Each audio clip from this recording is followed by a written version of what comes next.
Hi everyone, it's Evangeline here at etrailer, and today we'll be taking a look at our Saris Swing Away Hitch Extender right here at etrailer. So if you want to carry your bike racks, but you also want a little bit of space behind your vehicle for different reasons, whether you have a spare tire, whether you have a van like a Sprinter or ProMaster where your doors swing out, or if you just want to camp out right over here and want space behind your hatch while still keeping your bikes on your bike rack as well as on your hitch, this may be a good option for you because this creates a full 90-degree pivot, bringing your bikes to the side without having to take them off. As you can see, we're using this with our Saris Freedom 2 bike platform rack, but this can also fit a bunch of different Saris bike racks. Check out our product page for the complete list of Saris bike racks. You can also use this with other bike racks, and we'll take a look at the dimensions you'll have to have on those racks to see if it's going to fit or not. So now we're going to pull our extender back in so that we can take a closer look at it. Now to start that, you have to pull this knob. It says pull to close, so just pull that out of the way. That way it releases the hitch extender to slide right back in. You may have to lift up slightly just to get it over that ramp and then lock it into place. Then to secure in the closed position, you just lift this lever up so that that U-bolt fits right into that hook, and then tighten it down and then secure it with this pin right into the latch, kind of like the latch you find in your towing systems. So this is what it looks like in the stored or closed position. This is what you're gonna have it in when you're going out on a trip, you're out on the road, when you're ready to go onto your adventure. So make sure that everything is secured. We have a bunch of different latches as well as different bolts that are holding it together and making sure it doesn't jostle out of place. So we'll take a close look at those. So starting at the bike, you can see how we have a 2-inch hitch receiver. The Saris Freedom is an 1.25" shank with a 2-inch hitch adapter. That's just because it's a Saris bike rack that we can use it with this hitch extender. But with any other bike rack, they have to have an actual 2-inch shank to fit into this hitch receiver.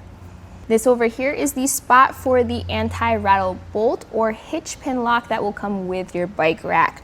So if you are using, let's say, a stabilizer to tighten it down, that won't fit right here around that hitch receiver. You're gonna have to have a bike rack that uses either a hitch pin or a bolt to secure it. Now, if you have a lock on your bike rack that goes right where that anti-rattle bolt or hitch pin is going to be, you may or may not have enough clearance to put that lock on. As you can see, our bolt is 3 3/4 inches long, and the distance away from our U-bolt is about 3/4 inches apart from the end of that pin.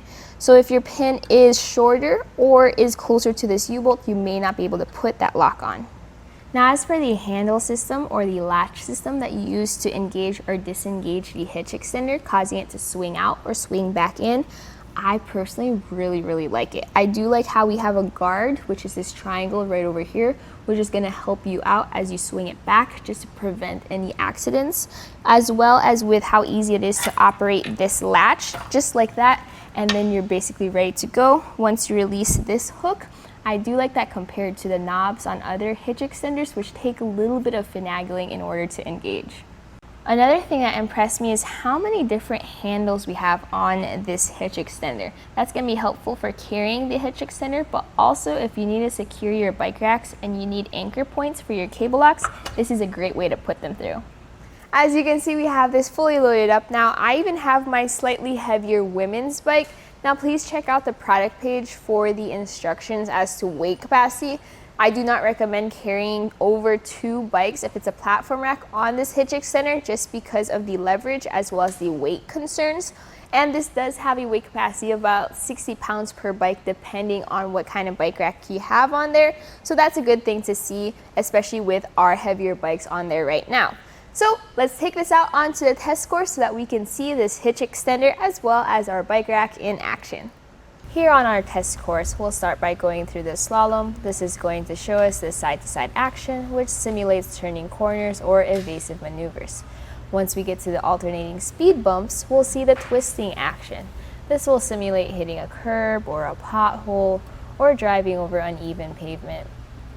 Now lastly, we're going over some full speed bumps, and we can see here the up and down action And this will just be like driving in and out of a parking lot, garage, or driveway. So you saw it out there on the test course as we went over those speed bumps and as we took those sharp turns. If there was any movement, it was definitely from the bike rack and not from the hitch extender.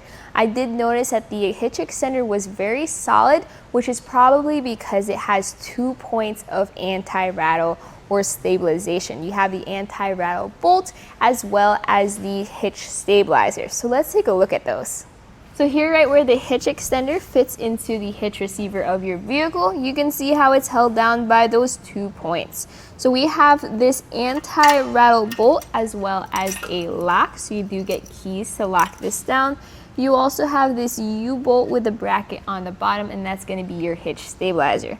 So your anti-rattle bolt takes away the side-to-side motion, and this hitch stabilizer takes away your up and down motion. Now you also get a tool to tighten this down, but I do recommend picking up a socket like what I do with this wrench. This is a 3/4 socket, and that's going to make it a lot easier to tighten that bolt down. Now let's take a look at some measurements. Now your ground clearance, as well as whether you have a spare tire or where your door is, those are going to have different measurements. So I'll give you a good basis just to see, and you can do some math yourself to see if it fits on your vehicle. So measuring from underneath our shank to the ground, we have a ground clearance of 15.5 inches. That is aligned with the bottom lip of our hitch receiver.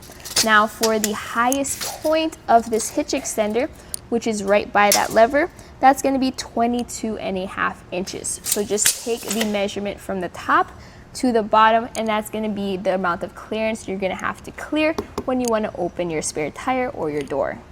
As for the height this adds to your hitch receiver on your car, you're going to have 3 inches of height difference from the center of the hitch pin hole on your top receiver to your bottom receiver. As for how much this actually extends your hitch, which is from the center of the hitch pin hole on your hitch receiver right to where the hitch pin hole is, where you put your bike rack in, that's going to be a measurement of 13.5 inches. So that's how much additional space you get.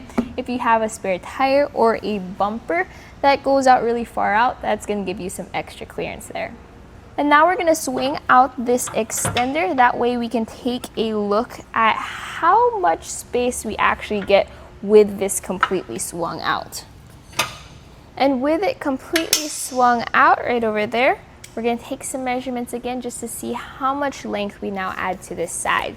So from where our hitch was, so the end of the hitch receiver, all the way to the center of the hitch pin hole, it now sits at 24.5.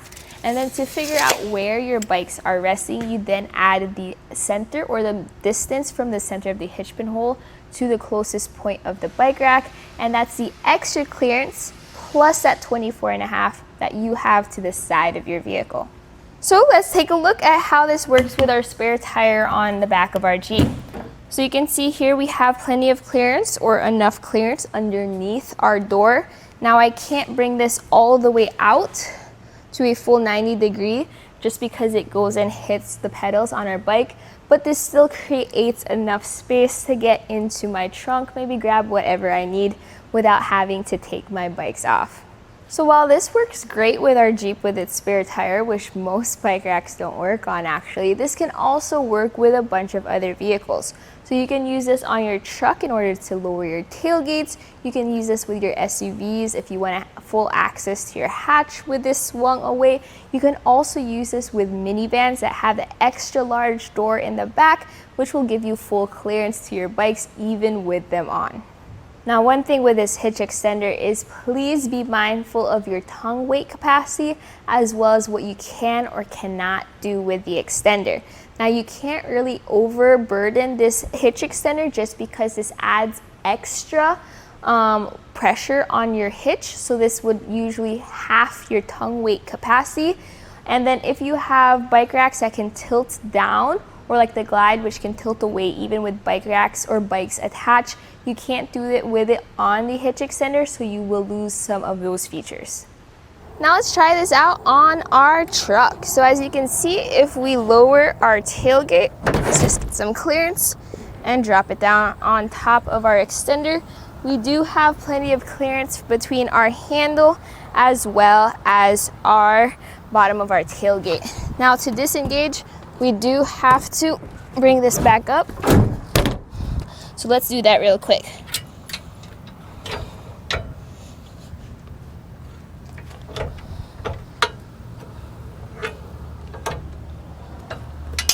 With it swung out like this, we'll lower the tailgate again. And with this swung away, you can now see that we have a lot of clearance as well on this side between our bike rack and our tailgate. So when comparing the swing away hitch extender with the other hitch extenders from other brands, let's say two things first. The first is that this is the most affordable option compared to those other brands. Now at the price point it is, that isn't much of a difference because it is kind of a pricier hitch extender. Now the other thing is, I think I would rate it maybe second or third when it comes to our different brands. Our premium option is definitely the Kuat hitch extender. That's because you got different options. You can choose a driver's side or a passenger side swing away extender. That's a pretty cool feature because I do like how you have options, especially if you have different types of vehicles. Now this is definitely better than the Thule hitch extender just because you have this extra feature right over here. This knob, as well as how our latches work and all the handles, those are nice extra things that Saris added to their hitch extender, which I think make it a really good hitch extender for the price point that it is at. My final thoughts about the swing away hitch extender is I do like the extra features they added to it just to make it easier to use as well as to work well. Having 2 points of anti-rattle hitch stabilization where you get the up and down and the side to side rattle, that was nice to see because it's definitely a sturdy extender. Also with the way this latch works and having all those different handles or hand holds, those were nice because even I could install it into this hitch with no problem. It was actually easy to carry, which is something special compared to other hitch extenders, which can be pretty bulky and hard to maneuver. So I think this works really well. It being the more affordable hitch extender, you do get the most use for the price. So my coworkers had some questions about this hitch extender, so we had a little call with them. Let's check that out. All right, hey everyone, we have the Saris swing away hitch extender here. We also have as a prop our Saris Freedom bike rack just to show how it works with a bike rack on there. It's been pretty fun playing around with this hitch extender, seeing what it can do, what it can't do. Do you guys have any questions about it? I think the big question is, will it just work with the Saris bike rack? So the approved bike racks are just Saris, but if you have a 2-inch shank on your bike rack and you're within the weight capacity of the hitch extender, this will most likely work. Awesome. Yeah. Is it easier to operate from like the driver's side rather than the passenger side opening it? That's a good question, actually. I didn't really notice a difference. I did notice how we have plenty of clearance no matter where you operate. It might be easier from the driver's side just because you can see everything, but I think it's easy either side you operate it on. I just didn't know if with bikes loaded there was going to be a safer side to be on. Yeah, even with the bikes loaded, I still had a good enough clearance just to kind of stand like this and then maybe move around. If you have larger bikes, then that's a really good point. You might be more comfortable standing right over here to operate it where you don't have this in the way. That's all you'd have to step around. It has a lot of clearance though. So yeah, if you're on the larger side, maybe the driver's area would be more comfortable. Watching you open it or swing it away, it really reminded me of how the Yakima works in terms of the steps to get it to swing out. Yes, very similar design. You don't have like a knob as much to turn for that. This one's just mainly a latch. So I guess it's similar with a ramp too. That's a similar design. Okay. Well, thanks for joining us. All right, thank you very much. So I hope that discussion helped you out. If you have any more questions about how this works and what it can handle, please check out the product page here at eTrailer. And that was a look here at our Saris Swing Away Hitch Extender here at eTrailer. My name is Evangeline and I hope this helped you out.